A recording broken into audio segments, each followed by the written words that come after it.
now proudly presented on SNME. That's Sunday night's main event, Patreon, and free feed. We just people from the north side. Once the Timmy's hit the shore fine. Winter ready on the four ties. Heavy traffic during 4-5. Gotta hustle on your own time. Color people every port side. We just people from the north. Hey guys, what's going on? It's your host, your boy, George Mackay, and the one and only El Hijo de Uncle Bobby B. No, I'm not El Hijo. I'm just Uncle Bobby B. What's happening? What's going on, man? Listen, your Spanish is top tier. I will give you that. But if we're going to do this podcast in half Spanish, half English, I'm going to get lost very quickly. In Spanglish? Spanglish, yeah. Because when you say anything in Spanish, I'm just going to be like, yeah. And you could be, for all I know, you could be saying, fuck you, asshole, and I would not know. I mean, I've pretty much exhausted the extent of my Spanish knowledge throughout this program. I've been trying to learn a bit more, but it's not much it's like an easier language to learn, but it is, but it's a fast-paced language. Like I'm not good at languages. Some Spanish-speaking people that can have a conversation. Would take me to get out a sentence. They've had a whole conversation. Like those boys and girls, they can go. Kudos. Yeah. To oh yeah. In and out of the ring, they can go. Indeed, they can. And this was great. This is us giving our review and rewind of Azteca Underground. It was a fantastic show in Chicago just literally a few days ago. And right on the heels of that, this Saturday, we're also going to get Fury Road. And unfortunately, guys, Bobby and I, May is a very busy month for myself, as well as it is for Bobby. We're not going to be able to do these reviews right away, but we're going to try to get them out as fast as possible. So, to everyone out there who's been dying for some MLW Rewind, we're back. We appreciate you. We love you. And for everyone that's tuning in for the first time, welcome. And it just sucks. I mean, it sucks for the fact that we can't talk MLW like we used to. They're not doing the weekly episodic stuff right now. They're just doing the PLEs, which is fantastic. Their PLEs have been top notch this whole run, this whole year. But I do miss the week-to-week episodic stuff. Like, I don't know, what do you feel on that, Bobby? You miss the week-to-week as well? I'm kind of split. I mean, I do miss that nice 1 hour. It's a one shot, 1 hour. I can get through it, pretty easily. It's accessible on YouTube to get into my day, and it's entertaining as fuck. Yeah, versus these shows which are a little longer and therefore require more of a time commitment to watch. But I'm kind of undecided. I mean, I'm enjoying both formats. Just one's a little easier for us to get reviews out, but it gives it more of that pay-per-view or PLE feel, as you would say, when you have this bigger, longer show. And I guess also the whole fact of having to record stuff all in one block and then cut it, and you have stuff that maybe there's some continuity issues because it happened 3 weeks ago, but you're airing it now. So, they move away from that kind of issue. But yeah, it's a different format than we're used to, or we've been used to for the last few years. But the matches are good. The production's good. So, I mean, what else can we ask for? No, we can. And, kudos to MLW as well. New gate attendance record at the venue in Chicago that they held out. They sold out, and that was one of the biggest venues that I've seen them in. I loved this venue. Very spacious, a lot more breathing room. I love the venue in New York as well. As I love that venue, but it just feels congested. But this one felt open. It felt relaxed. It felt comfortable for me as a viewer to watch. When I watch the shows in New York, I love them. I absolutely do love them. And in Philly at the 2300 Arena, I love them. But for some reason, this one, it just felt way more comfortable. And I was really glad that they were able to showcase that crowd and for us to see how much they've grown since they've started doing these PLEs. I really, I got to tip off the hat. I know we're supposed to be talking about the show, but I had to give kudos where kudos is due. I love this venue. Chicago was a fucking fantastic crowd. It was lit from the that crowd was hot, and wrestlers feed on that. You know what I mean? Like, it's so hard to work for a dead crowd. Like, they were hot, they were into it. The wrestlers were feeding off of it. And yeah, like the bigger venue just gives it more of that big event feel. A smaller venue, it looks more like an indie show. It's just the way it is. It's not disparaging. It's just because indie shows run in smaller venues. You have a bigger venue like this, you sold it out. It felt bigger, not just because of it just felt bigger. The matches, we had a title change. We had all kinds of stuff. Well, it was a vacant title, but yeah, We had a Well, we title also change. did have a title change. We'll get into that as That's well right. a little bit. So we had a lot of stuff going on, but yeah, I'm looking forward to what they're going to be doing at Fury Road, which was also filmed at this venue. We're going to get to see that free on YouTube this Saturday, guys, 10 o'clock. So check it out for that review to follow from us as soon as we possibly can. And then don't forget, literally in 2 to 3 weeks, Battle Riot. It's happening in Atlanta, and some big names already in it. And I love what they did in this PLE, how they tied in some stuff for Fury Road and they tied in some stuff for Battle Riot. And it's just MLW doing what MLW does best. And as much as people would like to say that MLW, even in this PLE format, they can't progress the stories, incorrect. MLW is doing it, and they're doing it quite well. I will say that. But without further ado, shall we get into this review of this incredible show? Let's get into this review of Azteca Lucha. And obviously, I'm wearing the Lucha mask today because it's our special Lucha show that we did. Well, that MLW did. Obviously, this is Ultimo Dragon, not Ultimo Guerrero, who was on the card today. And man, like we'll get into it. Let's go. Let's get into it. All right. So first thing everyone's got to remember is that this is a team battle PLE. That's right. We got Team CD and Team Salinas, or if you would, Team Azteca and Team Promocios Dorado. And let me tell you right now, the fact that we got to see CMLL roster members like we did in this venue, so many legends, arguably so many years of experience just within the first few matches. And let's not forget, ladies and gentlemen out there, if you don't know CMLL, they are the longest running wrestling promotion ever. Not in Mexico, not here in the world, ever. These are 91-year-old promotion. Not a lot of people can say that, and they will always be the record holder, because when WWE gets to 100 years, when AEW gets to 25 years, CMLL will be at 150 plus years. So and let's give some perspective there. The president of CMLL, I believe, was in attendance, and I don't recall his name, but they mentioned it during the show. So it was special, because this is the guy who runs it. I want to go see what's going on with our guys with MLW. So that was he was an honored guest of the league. Absolutely, he was the MLW. I'm sure the big wigs up in the offices. Barbaro was in attendance as well, looking fine after getting attacked only a few weeks ago. Looking good, looking healthy. We'll get into that as well. But first match tonight, we had Team CD with Felino, Virus, and Villano 3 Jr. versus Selena De Laurentiis team, Guerrero Mayo Jr., Atlantis, and Jesus Rodriguez. So this match was, you know what? It was great to kick it off with this 6-man action. I love these 6-man tag matches that they do. They do them flawlessly, this trio stuff that we got to see. It was filled with literal legends of Lucha Libre. Royalty. It was incredible to watch Atlantis work. I've seen so much stuff from Atlantis over the years on YouTube, and just to be able to see him in this match. I wish I was in attendance for this night, because if I'd known he was going to be there, I would have definitely bought a ticket for sure. And he actually scored the victory for Team Selena with that sweet torture rack on Villano. It was incredible. It was an incredible start to the show, and I was feeling the vibe already, and I fucking loved it. And like we said earlier, that Chicago crowd was hot.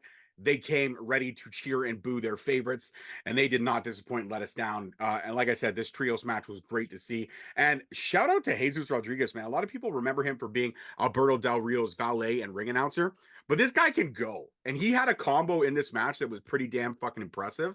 So I will say, tip of the hat to him, man, because for somebody who was kind of in popular culture for a little bit, then disappeared, then came back, he's had a healthy career. And he can go in that ring. So I will say that backdrop Inseguri kick that he did was fucking flawless. And for a big boy, this dude's got some agility. So tip of the hat to Rodriguez, man. He earned my respect in this match. But I enjoyed it. Rob, what'd you think of this one? And yeah, tip of the hat to Joe Dombrowski for basically stating that in the most tactful way possible, that Jesus maybe a little bit bigger than some of the other luchadors, but doesn't lose that agility. Like all of these guys, this was great. I felt like this match went a little long. Maybe it's just me, but I think these matches felt a little longer just because there were so many bodies in these matches that the entrances took about 5 minutes each match. So the entrances took a long time. But overall, the match was fine. Hey, a lot of classic veterans, well-known guys in lucha libre, in pro wrestling. It was a pleasure and an honor to watch all these guys work. It's incredible how they get, like I'll tell you, because you and me, we're getting older.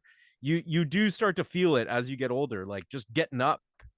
Like I can't get up like I could when I was 20 years old off the ground. Like I could spring to my feet. Now it's like I got to get up. These guys, unbelievable. Like didn't lose a step, still had all that agility and ability. It was a lot of fun to watch. And yeah. Absolutely. Sorry, I trailed off for a second there.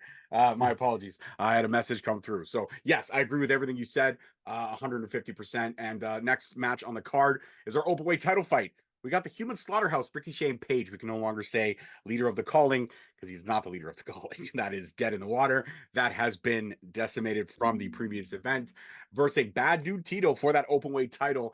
And this was a hoss fight straight from the jump. These two went at it. Bad dude Tito showing that agility, showing that speed, showing that strength. Rickey showing that mean streak that he had. And Rickey got his spots in. But unfortunately, Tito was just too much for Ricky Shane Page. And we have a new openweight champion. This was a great match. Wasn't my favorite match on the card. Wasn't my least favorite match on the card. It was just there. I knew this was going to be what it was. And I knew that Tito was going to win because they've been pushing him since he debuted in MLW. So they had to get gold around his waist really quickly. And they delivered. And it's great to see bad dude Tito getting that open weight title around his waist. And the human slaughterhouse now will most likely fulfill his duties backstage and not so much be an on-screen presence much anymore. But Rob, what'd you think of this one? Yeah, I agree with you. I think Ricky will probably be doing more agent work and producing matches and helping out all the younger wrestlers. And because just to go on a little segue here, like I know other people, like friends of mine, who've said like Ricky's actually got a really great mind for not just in the ring, but like how to develop your brand and your social media presence and stuff like that. Even though he's not a big social media guy, he understands how that works and how to protect your brand and all that stuff. So it's useful for a lot of the younger people in the back to hear from a guy like Ricky. Thought the match was great. Like they fought, and you know how I'm big on bad dude Tito. I'm a big bad dude Tito guy. So I was happy to see him go over, get some gold around his waist in MLW. Hope he's not going anywhere anytime soon. And I you know, he wrestles in New Japan as well. I would love to see maybe the MLW Openweight Championship defended in New Japan. That would be pretty awesome. Well, Bring more eyes to we had the New MLW. Japan TV title defended on MLW ring. So That's what I'm saying. So 100% possible. 100%. let's do it. Yeah, it was a great match. Ricky, I think, did a real good job of like Ricky got in most of the offense, it seemed like. It did, but I Tito think it was came out Tito. I and think was Tito like, was just no, playing possum, man. He looked like he was ready. This was going to be Tito's night, regardless of how much offense Ricky threw at him, because all Tito needed was that sliver of sunlight, and he made Ricky pay. He made him pay, 100%. like Tito is if you want to build it, Joe, and then we're talking about build a wrestler. You want to build a wrestler? I'm building a bad dude Tito. Like that dude is amazing. Absolutely. Well, how about this? Bill Alfonso, ECW legend. He's walking around backstage. He's getting comfy. Not for long. He's attacked by Contra. Mads Kruger, obviously very upset from everything that went down at War Chamber. Not very happy with Bill Alfonso, and he's getting a little bit of revenge on that. And I will say this Mads Kruger 2.0, cruel. This cruel version of Mads Kruger. This is a scary motherfucker, man. And poor Bill Alfonso, whatever dark hole he's been shoved into by Kruger, I hope he's okay. I hope he's Well, okay. I mean, after Mad's last departure from MLW, he went back to a lot of other promotions. He went to the Indies, he went to GCW, went all over the place. Really had some crazy death matches and just a lot of work he's been putting in. So I'm happy to see him back with this kind of 2.0, as you say. I think he's a lot more ruthless now, and I think we're going to see some more harder hitting matches from Mads Kruger. What I would like to see is a little bit more of a longer matches from Mads Kruger because other than the couple matches he's had with Jacob Fatu, we haven't really seen Kruger kind of have that. I don't know. I think Kruger's due for a deep run in Battle Riot. I think that's where we'll see all this work that he's put in pay off. Right now, we're just getting the mind games, but I feel like a Battle Riot, I think he's in for a deep run. I don't know. I feel like Battle Riot might be Matt Riddle's. Oh, it could be Matt Riddle's time for sure, but I mean, there's not to say that he can't have a deep run. I mean, he could go Final Four and then get thrown out. I'm just saying. He could, but he's due for a deep run. That's all I'm saying. I'm not disagreeing. He would be my dark horse. Disagreeing with you. I didn't say you were disagreeing with me. I'm saying if we're gonna pick, if I could throw this out now, excuse me, Mads Kruger would be my dark horse. That's what I would put him in. He would be my dark horse for Battle Riot. All right. All right, next match on the card, Atlantis Jr. Yes, Junior, not Atlantis from the first match, Junior. And he is versing Ultimate Guerrero for Team Cesar Durant, Atlantis Jr. for Team Selena. This was a great match, probably my favorite match on the card. It was incredible. At one point, these guys had the crowd chanting, "This is Lucha." And I couldn't agree more. Just so much adventurous offense, so much incredible chemistry, so much creativity. And Atlantis Jr. winning via that frog splash. It was incredible. And right now, Team Selena is up 2-0 in this contest down the middle. She's got a strong 2-0 lead and one more win. And she could secure, technically, she's 3-0, even though bad dude Tito, his win didn't count to the score. He is part of Promociones Dorado. So right now, she's sweeping the card. She's 3-0 for this card right now. But Rob, what did you think of this match? Oh, the match was great. Like Ultimo Guerrero, again, I saw when I was a kid and a teenager, still going, still looked great in there. Like you had the youth and the experience. It was just art in motion. I love Lucha Libre, and so to see two guys like this, who are very good at what they do, just poetry in motion, my man. Absolutely could not. Again, I would never disagree with you on that. Next match on the card is for the vacated tag team titles. That's right, vacated. As we know, WTF won them at the last event, but were viciously attacked by Cruel Kruger. And he put Tom Lawler in the hospital. Davey Boy Smith is recovering from his injuries. So WTF had no choice but to vacate the titles. And who's got a shot at them? Well, how about the Second Gear Crew, former champions? And they're going to face cozy mats for these vacated titles. And it was great to see SGC step in the ring with these legends, Kojima and Okumura, because SGC is the future of pro wrestling. So to see the future mixed with the past in the present is phenomenal. This was a fun match to watch, and it was great to see Cozy Max secure the win because Kojima is now the first dual champion with the heavyweight title in MLW. There has never been a heavyweight champion that's held another title at the same time, and Kojima did it first. Ricky Shane Page was a dual champion, so was Akira, because they held the middleweight and the openweight and the tag titles together. But this is the first time that a heavyweight champion has been a dual champion in MLW. So that's pretty impressive. As he gets older, Kojima just gets better. So I really had fun with this match. And it was cool to see Okumura grab that goal too, because Okumura is a guy that for almost 20 years, he's been living in Mexico. He was one of those guys that just went over to Mexico for an excursion and loved it and was like, I'm going to stay.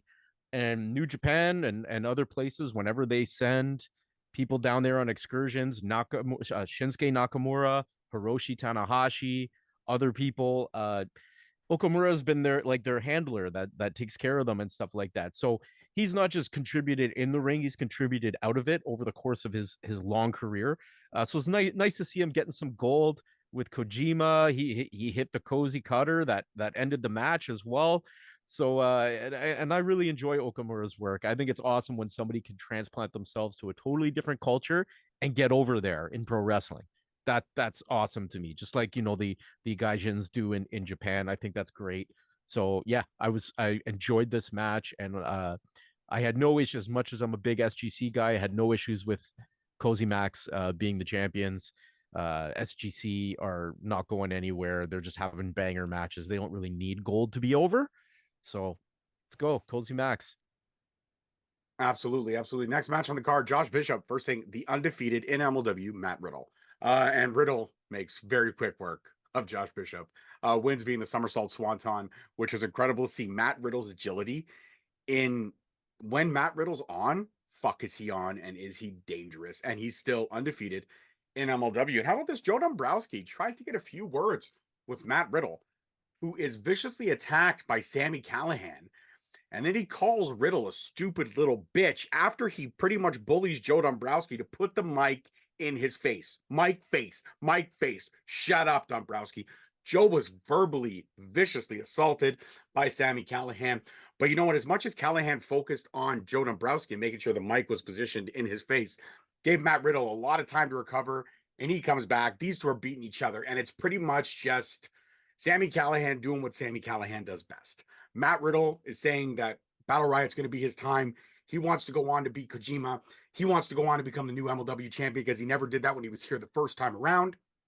Sami Callihan saying, no, it's not your time, buddy. My time. So look forward to Riddle and Callihan getting to Battle Riot and staring each other down as the final two. I would love to see that. Actually, I would love to see those two go 1 and 2 and make it all the way to the final two. That would be interesting to see. You know what's cool about MLW right now is you've got guys like Callihan, Riddle, excuse me, Kojima, obviously, because he's the champion. Cruel. You've got all these guys who are like top challengers. Like any one of them, I could see being like of the caliber to hold the world championship. So it's not just like you have 1 or 2 guys who are like, these are your elite guys. You've got a whole roster. You've got a bunch of guys who you can run programs with. So even if Kojima does eventually lose the title to somebody, there's more people to step up and have feuds with and run different programs. And I think that's awesome. Riddle is quickly becoming one of my favorite wrestlers. I'm just loving his MLW work. And Sami Callihan, one of the best guys with a mic, has that conviction when he does his promos. Not everybody does. Sami does. He believes everything he's saying. And I think he's a welcome addition back to MLW. Absolutely. Mike Mouth. Shut up, Mike Dombrowski. Mouth. Mike Mouth. That's right. Poor Joe. Poor and shout out to Christian Cole. Christian Cole just commentating like he's like sitting there with his buddy watching wrestling. Like, Joe, you good? You good, man? And like he was calling chops, like, oh, that was disgusting. And I'm just like, yes, that is like, was it disgusting? I know he said that was nasty, but he said something else where I'm like, that's something I would say if I'm just like sitting talking to my buddy, talking about wrestling. So shout out Christian Cole, bring in the some levity to it. Well, the best was when Cole was trying to help Joe get his headset working. And I guess he got everything plugged in, but he forgot to pull the switch. He's like, Joe, I don't know what's happening here, man. Your mic's not even working. And then all you see is Joe in the corner. He's like, well, I got to tell you this, Christian. Yes, listen.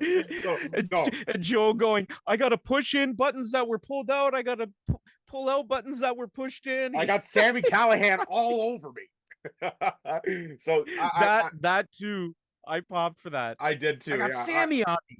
I'm really liking Cole and Dombrowski. I think forever for me, it will always be Dombrowski and Stryker. I enjoyed those two and the work they did. But Cole has been a welcomed.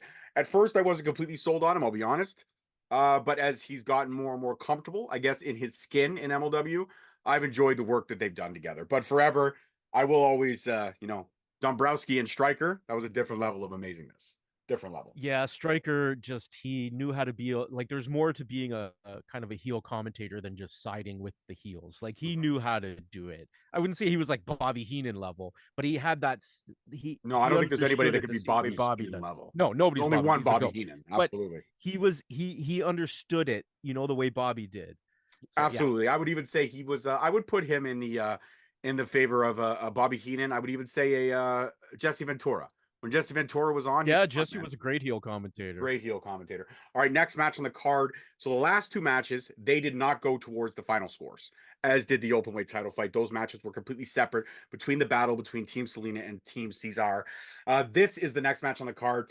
Vernon and Magnus teaming up against Star Jr. and Fuego. So Star Jr. and Fuego for Selena, Vernon and Magnus for CD, Team Cesar Durant. And this match was the most high flying for me. And that says something because there was a lot of great lucha matches, but it was entertaining. And Verno and Magnus, they scored that win via that double knee in the corner on Fuego, man. And when he pulled Fuego out, like he pulled him out and dropped him on the center. So after landing those hard double knees, but the way he pulled him out, he's kind of like, come here, bitch. He just kind of dropped him. You know what I mean? This was definitely the most agility filled match of the show so far. It was nothing like the previous match that we had talked about, but this match was a lot of fun. But thank God that Verno and Magnus won because they keep Cesar Durant alive. The score is now 2-1. This match was great. Rob, what did you think? Yeah, I enjoyed it. Not a whole lot to add. It was very fast paced, which I liked. I kept popping for Averno's name because we have a drink, an Italian drink. It's called Averno. And I also popped extremely hard for Fuego is on fire. And then you just hear it like, isn't that redundant? Yes, it is. Fuego means fire. Yes, Hot. yes, that I do know. Yeah. I do know that. I do know that. There you go. And now we got a promo from Selena and CD, probably the promo of the night. It would take someone like me, Selena, with the big cojones to put this all together. And Selena says back, big cojones, you mean non-existent cojones. And these two just hate to love to hate each other. I love them together. And I think the shit talking that they do is incredible. Absolutely incredible. Rob, what did you, before I get into the Fury Road match announcements, what did you think of this promo from the big cojones to the non-existent cojones? Which kind of cojones did you like? No, they really are great together. They have such good chemistry. I think Selena has grown since her return to MLW. Like she's becoming very good at just acting, like doing what she does. Again, conviction. It's convincing. It's sincere. You believe everything that she's saying. You feel the hate between the two radiate off your screen. I like that. Yes, you do feel the hate. You feel it. You do. Yeah. Yeah, you feel it. And that's not easy to do. Like people think it is. It's not. And Cesar, I think he's just been doing this for so long and he's got it so down that he doesn't even have to try. It just comes so naturally because the shit he throws in there just kills me. Like his facial expressions, little things. Cesar's great. I hope he's not going anywhere anytime soon. But yeah, I'm also curious. What the hell is in this freaking cage? Or who? It's the ultimate power of Lucha Libre. If you hold the key, you hold the power. You hold the power. Yeah, but it's money. But it's not Jeff Cobb anymore. So no, it's not Jeff it? Cobb. Well, hopefully we find out by the end of the show. I don't know. All right, Fury Road next week. Like I said, it's actually happening this Saturday on YouTube, free 10 p.m. And what a great card we're already hearing. So after the vicious attack on Bill Afonso, Matt Justice has had enough of Cruel Kruger, and he wants to end it in a falls count anywhere. That's going to be great. We've got a heavyweight championship match, the one called Manders, getting a shot at Kojima. I love this. SGC all over this event in a big, big way. How about this? A four-way for the featherweight championship. You got Zeta, you got Kai, you got Exo, and you got Yomahita. I'm not sure if I'm saying that right. Am I saying that right? Yomahita? Mia Yomahita? Mia Yamashita? Yamashita, thank you. There it is. Yamashita. And you got Sammy versus Riddle.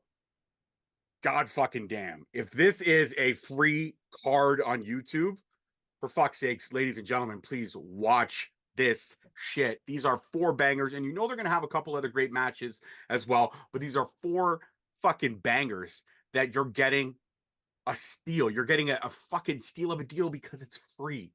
Holy shit. How do you drop this on a free YouTube show?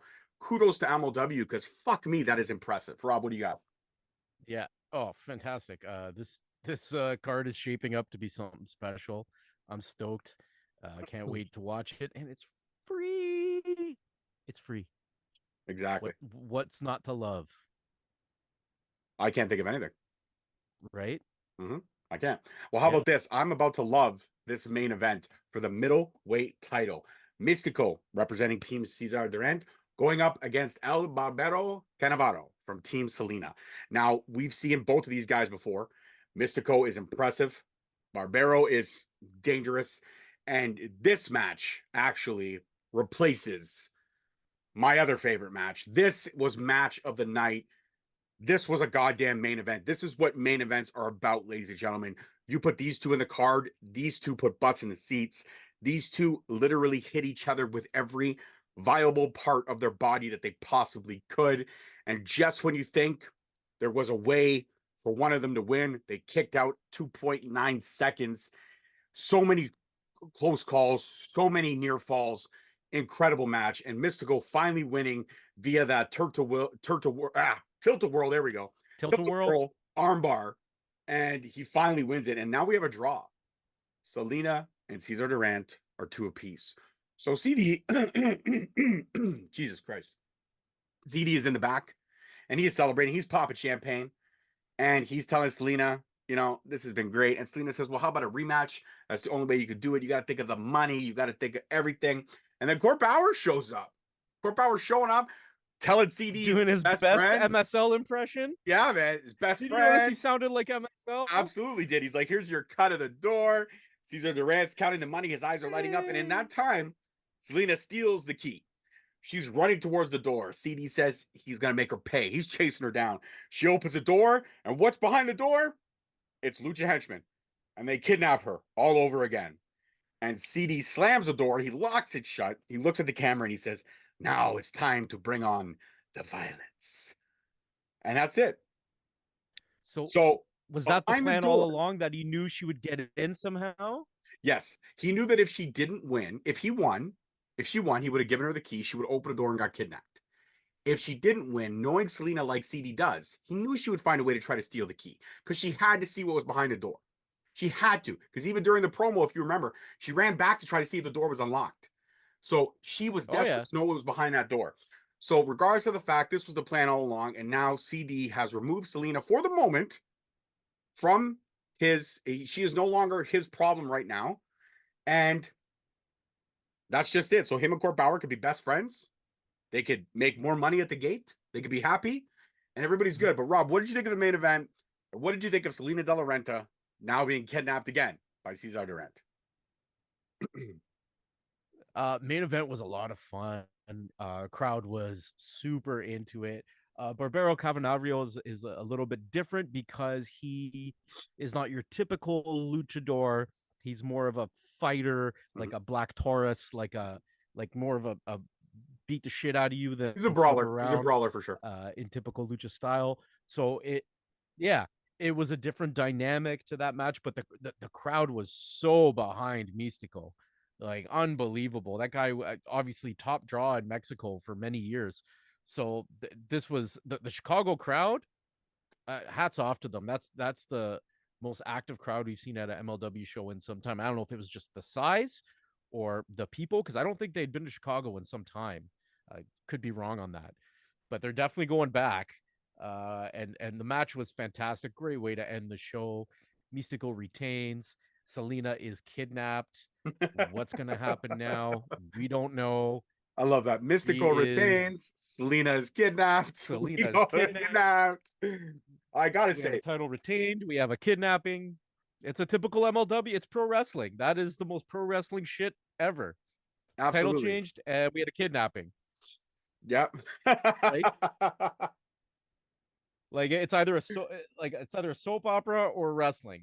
That's why the old adage that wrestling is a soap opera for men. It no longer is true, because now it's a soap opera for everybody. 100%. It's very inclusive in what they bring to the table. But yeah, that's the best way. Like if anybody was not watching MLW like we are, like we've been faithful, and they were to come up and be like, hey man, what are you into these days in wrestling?